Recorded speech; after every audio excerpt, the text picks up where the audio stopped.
हर हर महादेव। श्री शिवाय नमस्तुभ्यम। कहाँ से आए हो सर आप? हम भिलाई सेक्टर 2 से आए हैं। भिलाई सेक्टर 2 से हैं। और कहाँ कहाँ गए थे कथा सुनने, ये बताइए। सुनने की हम कुड़िया गाँव भी गए थे जी। और स्वयं भी वहाँ शिव जी का मंदिर है। हाँ वहाँ शिव जी का जो शिवलिंग है जमीन से स्वयं रूप से निकला गया जी है। जी बहुत ही सुंदर मंदिर है जी। हम शिव भक्त के रूप में वहाँ गए थे जी। और हमें महाराज जी के दर्शन हुए। क्या बात है। भिलाई में भी आए थे महाराज जी 1 साल पहले, तभी साथ हाँ हाँ हाँ, भिलाई में आए थे। और अभी रोज आ रहे हो यहाँ कथा सुनने? रोज आते हो? कला क्षेत्र में भी आए। डोम के अंदर बैठे थे कि बाहर बैठे थे? उधर बैठे थे हम लोग, आज तो जाने को ही नहीं मिला था। अच्छा, आज बहुत लोगों को पास रह करके भी अंदर नहीं, अब जगह ही फुल हो गए, तब क्या करेगा। बारिश और में जी महापुराण हम टीवी में भी रोज सुनते थे। जी, आज क्या कथा निकला था, कुछ बता पाएंगे? हाँ, आज तो वही बता रहे थे कि शिव सबसे बड़े हैं। हाँ। शिव जितने जो अच्छा करता है उनको सबको लेके चलना, सबकी बातें सुनना पड़ता है। महाराज ने जो बताया जी। वो सही है।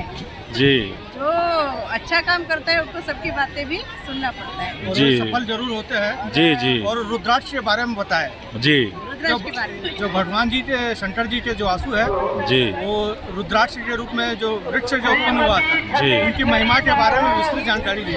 जी बिल्कुल, मतलब ये मैं 100% श्योर हूँ कि आप लोग बिल्कुल ध्यान से सुने कथा। शिव मैं इस पुराण सुनने से हमको 2 साल से सुन रहे, मानसिक प्रबलता मिलती है। जो जी। अपना जो दुख है ना वो अपने आप हट जाता है। पता जी। नहीं क्या है, जी, जी। सुनने से ना एक अलग से प्रेरणा मिलती है। जी। हाँ, हम लोग टीवी में भी सुनते हैं। मैं जी। भिलाई स्टील प्लांट में काम करता हूँ, लेकिन नाइट शिफ्ट होने के बाद भी जी हमारी श्रीमती जी के द्वारा जी, मुझे भाग्य मिल रहा है और मेरे 6 ज्योतिर्लिंग हो रहे हैं क्या बात है। और 12 ज्योतिर्लिंग मैं पूरा करना चाहता हूँ। जी और ईश्वर ने चाहा, भगवान भोलेनाथ ने चाहा तो जी। मैं अपने परिवार और आपके साथ जरूर मैं दर्शन करने में सफलता प्राप्त करूंगा। जी और भगवान श्री भोलेनाथ के जो केदारनाथ के पास है, जी जी जी, जो वहाँ एकांत रूप में उन्होंने अपना निवास बनाया है, जी। उनके दर्शन करने का भाग्य मुझे मिलेगा। क्या बात, बिल्कुल मिलेगा सर, बिल्कुल मिलेगा।